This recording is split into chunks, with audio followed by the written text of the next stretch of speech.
Hello, everyone, and welcome back to the CCI platform. For those of you who don't know me, my name is Liam Gartland, and I'm the founder and producer of the GradFest, and will also be hosting on today's platform. Sorry about the delay for the start time. We just had a few technical difficulties backstage. But today's Q&A is with writer, director, and producer Adam Morse. So I will welcome Adam into the studio. Hello, Adam. How are you? I'm good, thanks. How are you? Yes, I'm very good, very good. And yeah, tell us a bit about yourself, Adam. Tell us kind of who you are and what you do. Yes, I am a writer, director, producer. I'm also an actor. That's actually my background, where I started as a stage actor. When I left school, I was 18. I went on to do a bunch of theatre shows, a lot of fringe theatre and some musical theatre. I then went on to go and work in production as a production assistant. I was, a runner on various feature films and TV shows, sort of learning the technical side of filmmaking. And that's when I started feeling inspired to start writing my own stories so that I could use screenplays that I wrote, and ultimately I would want to direct as a vehicle for myself as an actor. Ironically, I haven't cast myself in anything yet, though. That's still to come. Yeah. So I wrote and directed my first short film 6 years ago. In 2014, it was a short film called The Window, and it had its world premiere at the London Independent Film Festival, and it won the Audience Award for Best Film. Went on to screen at Cannes Film Festival and other international film festivals, and won other awards, and that put me in the position to pitch my first feature, which has just been released in the UK now a couple of weeks ago. It's called Lucid. It stars Billy Zane, Sadie Frost, and a really exciting young British cast as well of actors such as Sophie Kennedy-Clarke, Laurie Calvert, Christian Solomino. And it's a psychological thriller about how a young man uses dream therapy to reinvent himself and overcome his social anxiety. That's available now on Sky, Amazon, Virgin, PlayStation, Xbox, and iTunes. Fabulous, fabulous. So there's a lot really that we probably have to talk about now in the next 50 minutes. So kind of tell us from the start, like through your training, where you trained, and kind of how you got into acting before anything else. Yeah, I didn't actually have much formal training, to be honest. Like I said, I left school when I was 18. I did not finish A levels, but I knew exactly what I wanted to do, and that was, entertain people and tell stories. And although my first passion was as a performer, I always had a big interest in filmmaking. I've always been a big movie buff and just very obsessed with auteurs that inspire me. People like Stanley Kubrick and Martin Scorsese, Quentin Tarantino, Steven Spielberg. And so I studied their films and kind of went through, and it was the same with any director that I found where I enjoyed one of their movies. And then I would just look up their filmography and just go through watching all of that director's movies. And, as well as, watching films every day and every night. I would be going to the cinema religiously as well. Anytime a new film was opening, I would be going to the cinema too, once or twice a week. And so that was my education really into filmmaking, was just studying film in my own time. And so, yeah, although I didn't go to film school or drama school, I used my own artistic taste choices in my own work when I decided to start my journey as a director. And I'm still learning all the time, like we all are, and I feel like the taste choices, I think, are instinctual, really. I mean, obviously you can refine those through watching other people's work, but a lot of it, I feel, is innate in us when you're a creative person. But yeah, the technical side, I'm still learning new tricks all the time, being inspired. Yeah, and especially as an actor, I think for me as an actor, and by the way, I'm going to be in season 2 of the Apple Series C. I finished filming it just before lockdown, so you'll be able to see me when that airs at the end of the year. I'm one of the new bad guys hunting down Jason Momoa in the show. It was really cool because I learned how to sword fight, horse ride, working with amazing fight choreographers, the guys who worked on the John Wick movies, and did all my own stunts. And yeah, for me as an actor, I feel like I'm learning so much all the time when I'm taking myself out of my comfort zone and I'm interacting with new people. And I feel like to be an actor, you have to be very social. You have to, because you have to be a keen observer of human nature, and you have to be a good psychologist to be a good actor, because you have to understand different people's emotional sensitivities, different people's psyches, you know. So I mean, I've always been, you know, I've always been fascinated by psychology anyway. So I think that's where I'm learning, and my background in studying acting has always just been studying people, really.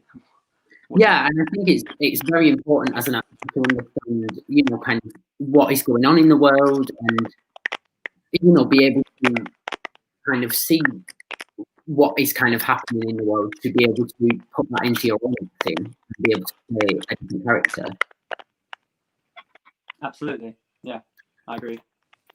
So kind of tell us about how you then got into another job, like your first job, and kind of how it progressed to say that you didn't have any kind of correct training, as you know, as you said. Sorry, the connection, I just lost you for a second. What was the question? What I'll do is remove you from the studio and invite you back in. I just think we're having a few technical difficulties. 1 second. Guys, I'm really sorry. At the moment, we're just having a few technical difficulties, so we will just try and sort them out, and we will be back on the platform, continuing with the Q&A in just 1 second.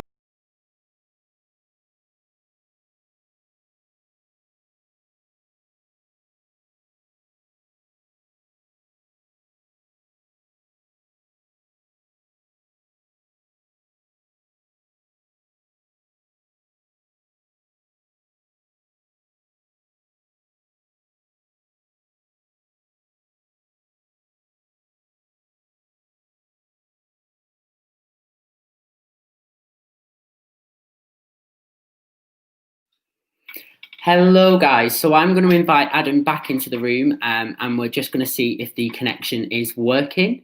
Hearing because it's crackling so much. Hello, Adam. Hi. I don't know. What can I do? Is it the phone, the positioning of the microphone, or something? No. Sorry. Yeah, the connection was so bad I couldn't hear you for a second. It's okay. It's still doing it now. Fabulous. I will just take you out of the studio again, and we'll get this sorted.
Hello, guys. Sorry for any technical difficulties that were going on. I will invite Adam back into the stream and we will see if the connection is on our side today. Hello, Adam. Hey, this is much better. I can hear you now. Fabulous, fabulous. We're back on. We're back on. So, back from where we left, yeah, tell us about kind of how you got into the, you know, kind of how you got that first job and how you kind of progressed from there into the industry. My first job, I made it for myself, you know, and I feel like that's what you have to do in this industry. You can't wait for the phone to ring or for an email to land that's going to change, you know, your career. You need to sometimes take it into your own hands and control your destiny by taking the time to do things yourself. And even if you're not a writer, okay, if you're an actor, think about a story that inspires you or excites you. If there's no particular story that's in your mind, then think of a character that you want to play, and then find a writer, if you're not a writer, to, you know, write that story for you, reverse engineer it, work backwards from there and showcase yourself. That's what I wanted to do. And obviously in the end I stayed behind the camera just to direct on the first short film that I wrote and that I planned on acting in. But that was my first job, was what was making The Window. And I thought, why am I gonna wait around when I'm just knocking on the same doors? Because I feel like, you know, in this industry you can sometimes knock on one door forever, it doesn't answer, and you have to go through the back window, as my producing partner Julia says. That is very true, yeah. And often, you know, you can sit and wait for the phone call, or you can sit and wait for an email to come through. But if you don't create yourself the opportunities and you're not proactive, then sometimes it's very hard to kind of get your foot in that door. And then once you're in, sometimes it never stops. And it's just like a passage through to everything else. So then, obviously, I guess, you know, you kind of had the inspiration as an actor then to kind of write and direct and things like that, like you did on your first short film. So kind of tell us how you kind of got everyone together and what it was like kind of putting an idea into the universe and making it happen. Well, yeah, I was very passionate about the story I was telling, and it wasn't something that I was like, oh yeah, this will be cool, let's do it. It was like, it was a necessity for me. Like, it was just an absolute must. I had to tell the story because it was something that was so close to my heart and I believed in so strongly.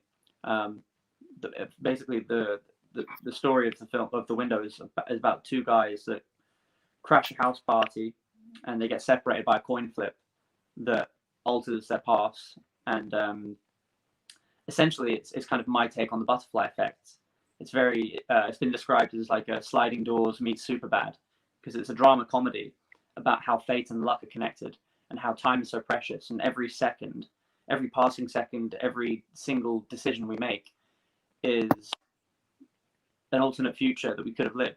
Do you know what I mean? It's about opportunity, really, and whether we take them or not. So in this circumstance, it's obviously the power of a coin flip and how that can, you know, that 50-50 can totally change not just the night, but have a ripple effect and domino around everyone. And so I'm a strong believer in fate and things happening for a reason. And I was inspired to write the film after I was diagnosed with a rare mitochondrial disease in 2009, which meant that I lost the majority of my eyesight. So I'm actually registered blind now. And I at first, you know, had to really sit with that. And, you know, it definitely took a toll on my mental health, you know, losing all of my central sight. Yeah. Being told that there was no treatment and no cure because it's one of the rarest conditions in the world. It's called LHON, Leber's hereditary optic neuropathy. And I actually felt like what it did to me was, obviously it changed me as a person it's reshaped me over the last 10 years living with this and being blind. But it put me on it woke me up spiritually, and understanding that it can't be random and there's no accident in it happening to me, because my brother, who is 3 years younger than me, he lost his eyesight at the exact same time. So we went blind at the same time. We're 3 years apart in age, and it was just completely baffling to the professors. Like, and and I had a, and so I mean, there's been a lot of things with numbers as well and numerology that have made me look at the universe in a different way, and so that was the inspiration for why. And then so when I explained that and I translated that to the team that I was putting together, everyone felt enthused by that, you know, and they understood that, okay, it wasn't a cause film or anything, but they vibed with my, you know, passion and from where it was coming from in a personal place to me of why I wanted to tell that story. Yeah, and I guess maybe, I don't know, speaking from your own experience, did it make you more passionate in the end to want to create and want to prove to people that, you know, and kind of also encourage people who maybe, you know, kind of, you know, maybe diagnosed with what you're diagnosed with or something else that could prohibit them from doing something? Yeah, like kind of did that motivate you to want to do everything you wanted to ever do? It definitely motivated me when people were trying to define me as disabled and I was being told no, and I was being, I mean, that was the thing. Like I had a lot of people who were sort of questioning what I was capable of, and that was like, for me, you know, like red flag, like red cloth to a bull. It just charged me up and made me even more determined and dogged to prove people wrong and show everyone that I can deliver still as an artist in the visual medium despite having a visual impairment. And yeah, I was definitely more motivated than ever, really, just to go against the grain and prove that being differently abled doesn't hold you back from making your dreams come true and doing what you're passionate about. And so that's what I've been doing ever since, you know. And it was the same philosophy and attitude that I took into making my first feature film and Lucid. Now, you know, it's funny because it's sort of become like a marketing angle in a way, you know, for the press and everything, you know, that I'm this, you know, blind film director. But it was really tough when I was trying to get the film greenlit and get the movie off the ground. You know, my condition, or quote disability, was not doing me any favors because I was being discriminated against by many different companies and financiers, producers that didn't want to work with me because I was visually impaired, and they didn't trust that I could do the job. So again, all that did was motivate me more to show people that I could do it. And so now, and that's why I kept my condition private throughout the making of Lucid. I didn't tell the crew, the financiers, cast. No one knew that I was directing the movie, and I was on set, you know, with this giant monitor. I mean, my DP knew, my cinematographer, my lead actor, and my main producing partner. But apart from those three, I mean, it wasn't until I actually finished the film, delivered it, that I felt comfortable to open up and be candid about who I really was and my experiences. So that's where I'm at now, really. I'm very comfortable to talk about my condition. And yeah, I made that decision a week before we premiered the movie, to come out of the blind closet, so to speak. And it was always about, I mean, it wasn't part of like a master plan, like, oh, I'm going to tell people I've made the film. I didn't plan on being open about my condition in the industry ever, really, just because we live in such a judgmental world. But yeah, after I finished the film, I realized, okay, I've done it. I've proven that I can make a film. So what have I got to hide? What have I got to lose now? So I lost the fear, and really just took it actually as such. It was really liberating, obviously, to open up and talk about it, which I'm still doing now. But it's almost a responsibility. Well, it feels like a responsibility now to talk about this, because I know that it can encourage other differently abled people to pursue their dreams and not be stopped or told no. And hopefully, if I can, you know, keep working and progressing in my career, which I'm planning to go to a level that no one's gone before, in terms of, you know, being someone who's legally blind as an actor and as a director, then I can be a reference point, you know.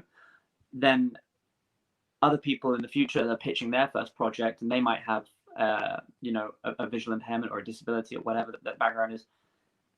They can sort of use me as an example and say, well, look, it's been done. People can do this, you know, and that's what I want. I want to change the negative stigma around disability. what kind of advice have you got that you can give to, you know, people who are in a position that you were in at one point, who may feel like they're not being listened to, or, you know, that their ideas aren't being welcomed because of something that's holding them back? I mean, you know, a lot of it sounds cliche and corny, you know, like saying and never give up and don't stop, but that really is the trick, because most people they have a limit. You know, they can only take so many knockbacks until they go, that's enough.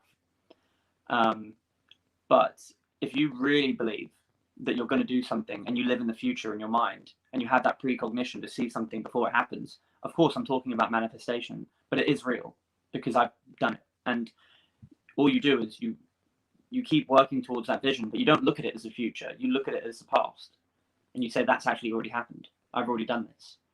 So it's just a matter of time before you get to that point, as long as you keep driving forwards. And with that mentality, you can actually make the unexpected happen. Well, the unexpected from the outside of what people expect you to do. So, I mean, that's, you know, the simple way of me saying, you know, don't stop and just keep going, never give up. And I mean, that's obviously a piece of advice for mentality, in terms of, like, yeah, general philosophy towards you know, your day-to-day drive. But a really important piece of advice I would give to any artist, well, specifically writers, directors, is not to be precious about your material or your work. And that's something that I had to learn quite early on, because it can be so easy to just go to the default position of defending whenever you get critiqued or you received criticism, you know, on your work. And a lot of the time feedback can be constructive. And I found myself in the beginning just trying to justify everything that I was doing when I was being given notes on my work about changes. So this doesn't work, that's not. No, but I did it for this reason. No, I was trying to do that. And now actually I've realized that the best thing to do is just to stay quiet and listen to people, take all the feedback. Well, you don't have to take it all on board necessarily, but be open to all of it. Be open to all of it, because at the end of the day, you're going to get the credit for what does work. And, you know, that's I think that's the most important advice I would give to any writer, especially, is but the same for directors, and maybe you can even apply it to actors as well. Is just be open through the process, because, you know, it's a collaboration. Yeah, of course. And do you feel like you now see theatre and kind of the world of the arts in a different vision now, because you have been an actor, a writer, a director, and a producer, so you've kind of seen a lot of levels of one piece, you know what I mean? And do you feel like you've now learned a lot that you didn't know? Yeah, absolutely. And I would encourage any director to take acting lessons, even if they don't have, you know, an ambition to be an actor. I think it's so informative to understand what it's like on the other side, because all it does is help you communicate with the talent, with the actors. If you can appreciate their process, and I think, you know, vice versa. If you're an actor, you know, try picking up a camera or directing a camera with someone else holding it and editing something, because all that does is help you understand storytelling, you know, because that's all that we're all doing, no matter what your role is. If you're an actor, if you're a producer, if you're a director, if you're a writer, it's all about storytelling. And, you know, one role always informs the other. So for me, I'm not really, I don't come at it from that place of like, oh, I'm trying to learn. It's just because I enjoy all of it, you know, and I always have. But what I've realized is that it is very informative, and it helps elevate you in every regard if you do apply yourself in as many disciplines as you can, you know. Yeah, because you feel like you're varied and you know what you're at, I guess. Mm-hmm. So then you've been working on a couple of film TV projects. which are Radar Pictures. Now, is that a company that you've set up, or is that a separate producing company? Sorry, did you say Radar Pictures? Yes. Yeah, so that's a wonderful company, founded and run by a producer called Ted Field, who's he's described on the internet quite aptly, actually, as an American media mogul, because the guy, he founded Interscope Records and discovered Dr. Dre, NWA, Eminem, back when Interscope were the biggest label in the world. They were discovering and signing artists and bands like Marilyn Manson, 9 Inch Nails, Black Eyed Peas, everyone. And then after that, Ted started his movie studio, Radar, and they produced some. You look at his resume and it's ridiculous. Like, he's glittering so many Hollywood hit movies. Some of my favorite films, like The Last Samurai, and I was, fortunate enough that he was a fan of my film. He saw it last year when it was on the festival circuit. It played at the Newport Beach Film Festival, and I was over there in Los Angeles with my producing partner Julia Varvara, and we both sat down with him, and we clicked instantly. And he's been a big believer and supporter in me ever since. And now, he's attaching me to a project which I was hoping to go back to the States to work on this year, but now it looks like the scheduling's changing because of the pandemic. But I'm so excited to work on the project with him because it's one of the most interesting screenplays that I've ever read, and I can't talk too much about it right now because it's we're still we haven't gone into prep on it yet, but it's a sci-fi comedy, and it's very on the pulse of what we're going through right now in the world. So, kind of off that point, do you feel like you now can kind of bring different people together who you've worked with before, and now is it a lot of kind of word of mouth and kind of getting a team together to enable that to, like, projects like this to happen? I mean, I've worked with some incredible artists on Lucid, who I'm definitely going to be collaborating with again on future projects, and I feel like that's important. If you find a collaborator and you have good chemistry, then you've got to stick with those people. I mean, why reinvent the wheel if it works? If you've got a winning formula, then they're the people you've got to continue to work with. So my cinematographer Michelle Diericks, my composer Walter Mayer, production designer Nina Top, editor Gabriel Foster Pryor, they were all so fantastic to work with. And I always say filmmaking is a team sport, and those they all make me look good. So I think you got to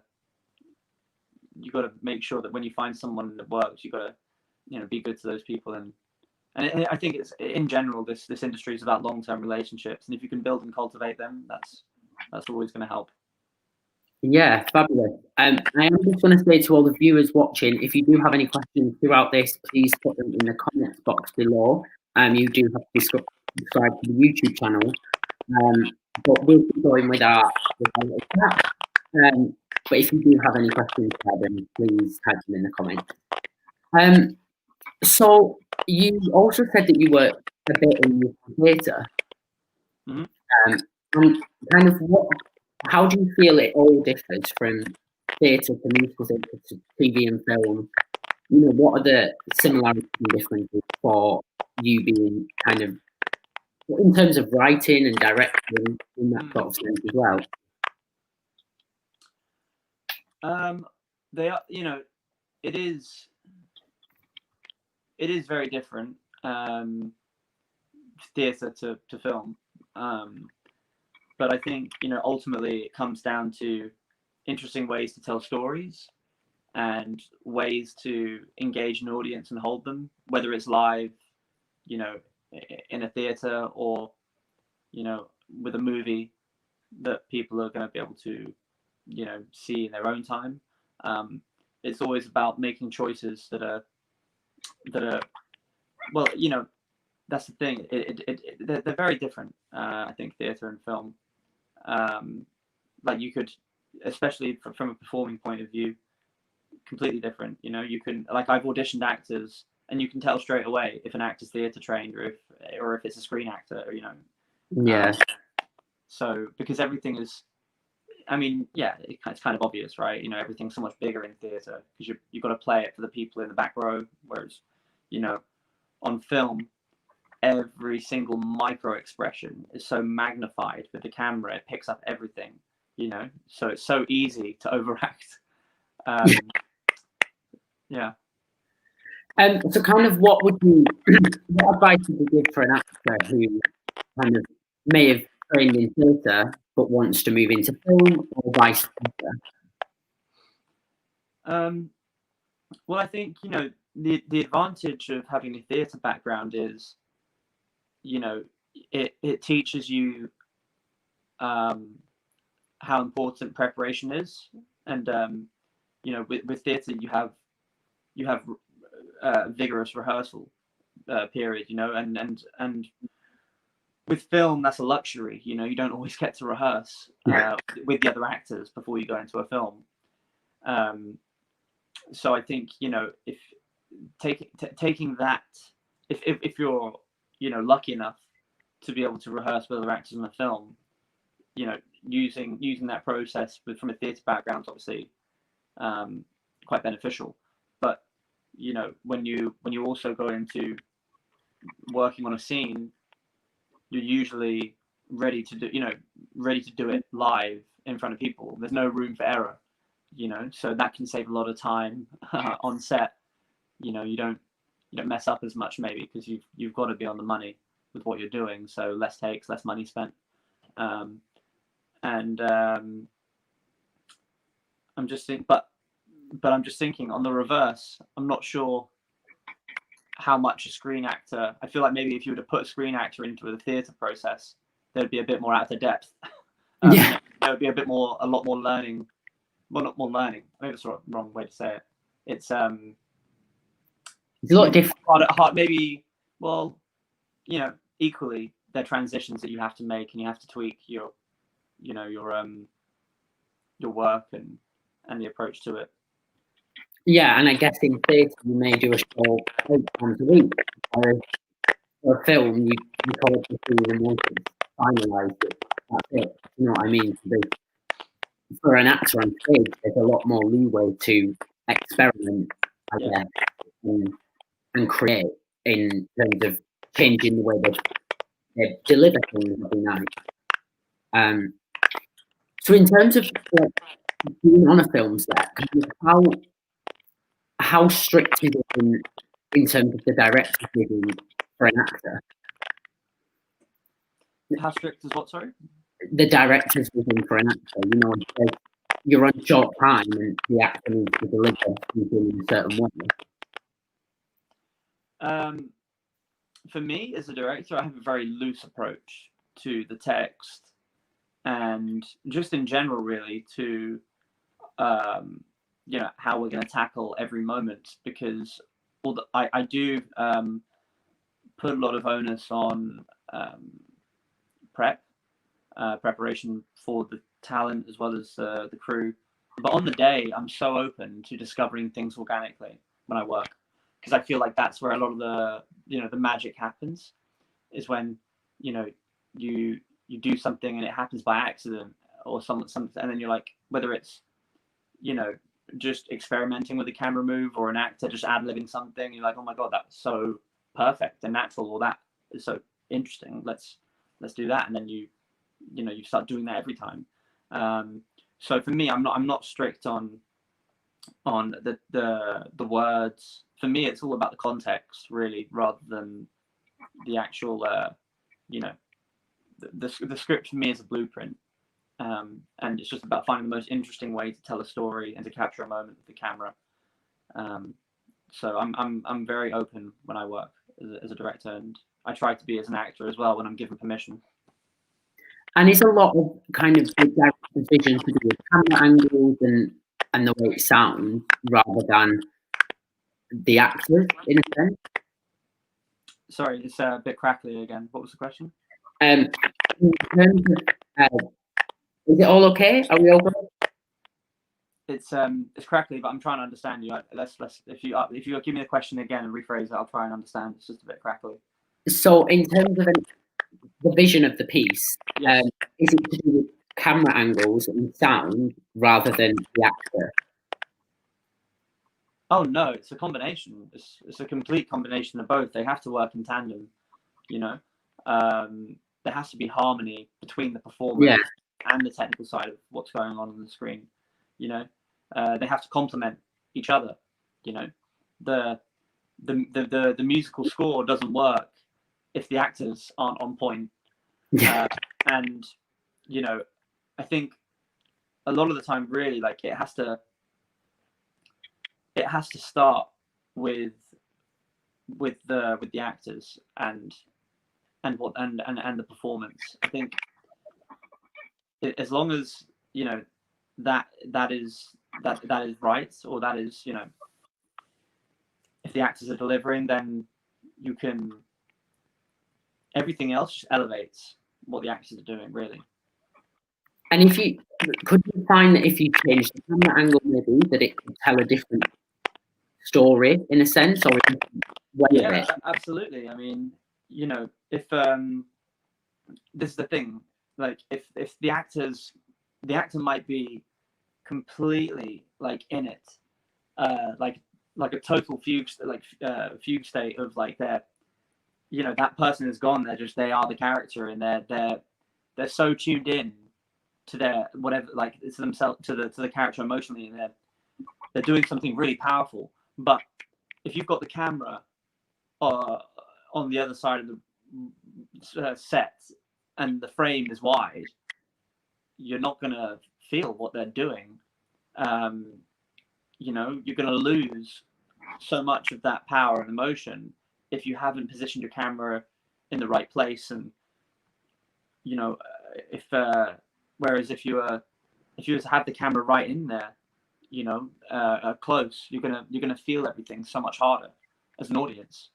So it's, you know, making those decisions on, if there's always for any good director, there's a thought behind every single decision of where the camera is being positioned. So every angle you see in a film, that's not just, I'll stick it there, but it's why are we putting the camera there, and how is that going to make the audience feel, and what is that going to translate from the scene and the character and what's going on here. You know, is the angle high? Is it low? Are we close? Are we wide? Is there movement? You know, are we static, or are we arcing? Are we pushing in on them? You got to, every single decision has to be thought behind, because it's going to give the audience a different experience, and help them receive the performance in a different way.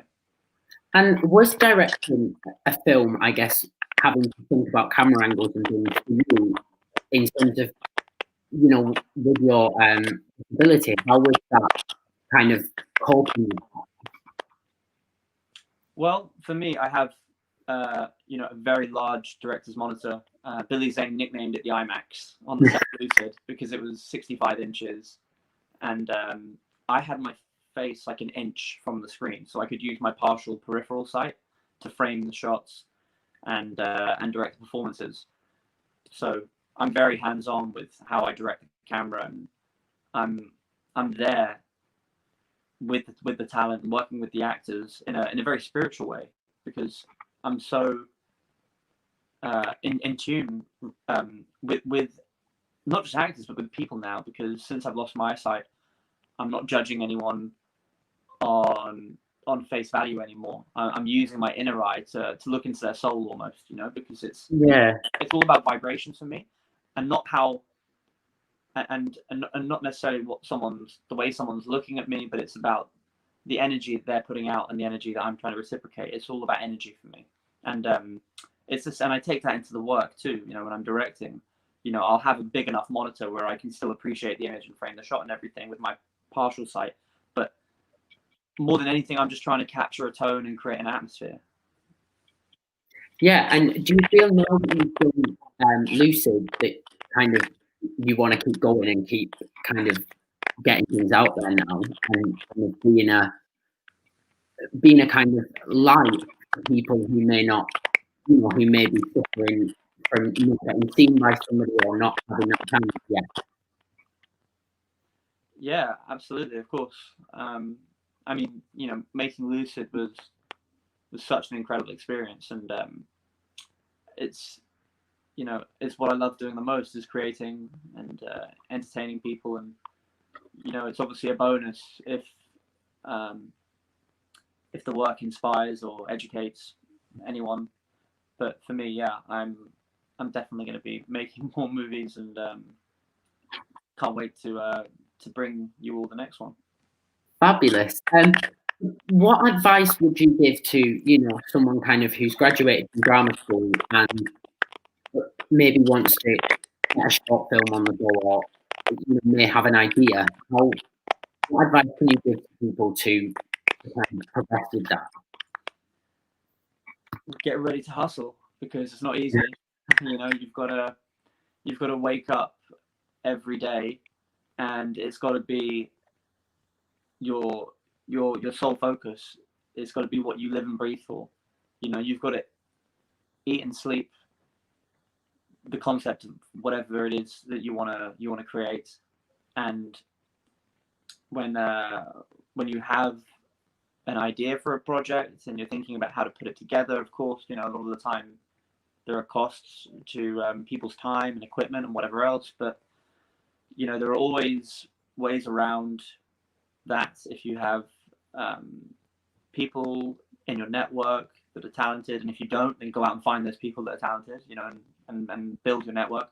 And you can, a lot of the time people will be willing to do a favor or do something if it's a passion project, and put their name to it if they think it's going to be worth it artistically. And if and there are obviously some expenses you just can't get around, but don't wait around applying for grants for soft money, or spend months or years trying to raise a budget if you can just do it yourself for less. Because that's what I did on my first short film. I funded it myself, and I made it for £2,000, and the value on the screen was at least it was a lot bigger than that. And that's what you have to do sometimes. Like I say, just take it upon yourself to make it happen, and not wait around or rely on things that are out of your control. Yeah, of course. Now, do you kind of do any classes, do any workshops or anything else that you do aside from everything to people? Sorry, can you give it to me again? Question.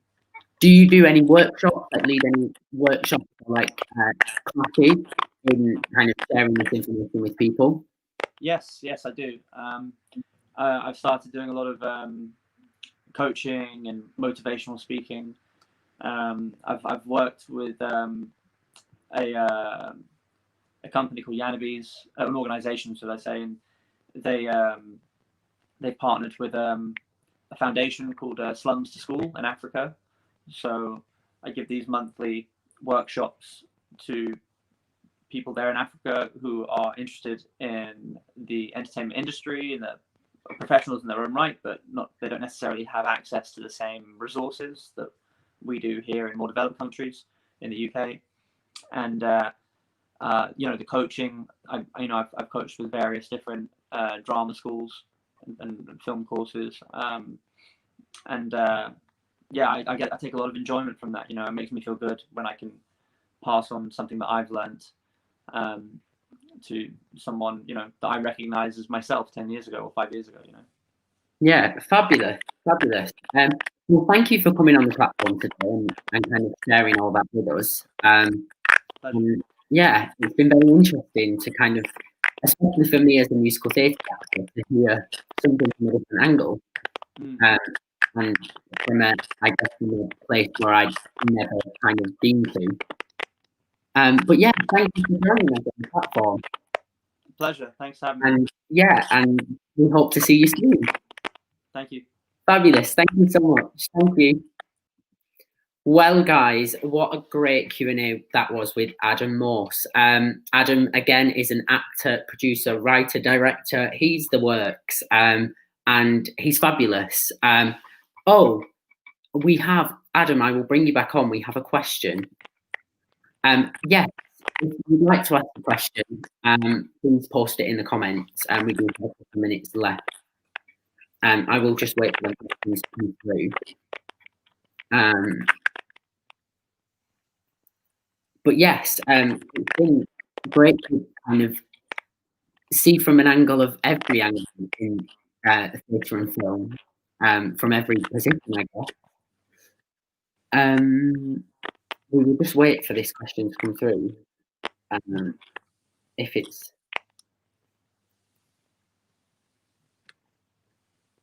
How many people are we live to? At this moment in time, I can't actually see because we're on the YouTube channel. And it's something that people can watch back if they miss the stream. This is live on the YouTube channel right now, but will also be saved on the YouTube channel as well. Well, hello to anyone watching, don't be shy. Ask questions. Yes, ask questions.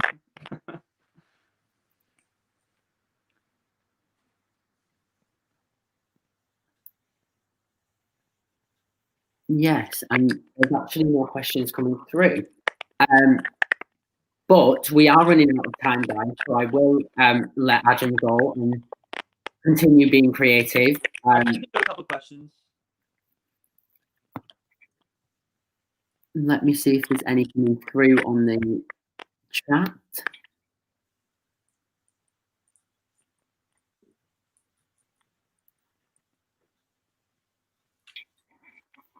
And by the way, if anyone has questions, and obviously we don't have time to go through them all, I'm more than happy to respond. Anyone who wants to reach out directly on Instagram,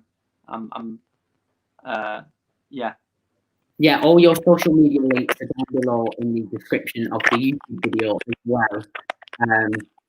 For anyone who has missed the Q&A who would like to ask a question, then you can contact us down below. There isn't any questions that come through, so I will let you go, Adam, so we can move on to the next class on the CCI platform. But thank you for coming on today, Ken. That's cool. Thanks a lot. Yeah, and I will see you in the future. Thank you. Well, guys, thank you so much for coming on to watch the Q&A with Adam Morse, and I hope you all found it as interesting and enjoyable as I did. For those of you who missed the beginning, my name is Liam Gartland, and I am founder and producer at The Gradfest, and you can find us on social media at The Gradfest, and you can keep up to date with everything we do. If you are a current graduate, we're here to support you, past, present, and future.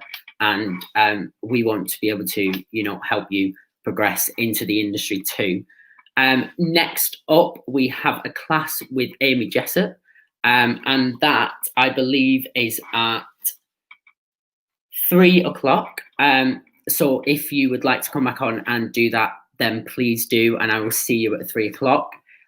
Please keep up to date on the website and the YouTube channel with everything that's coming up and all social medias for everything CCI. But thank you again, and I will see you at 3.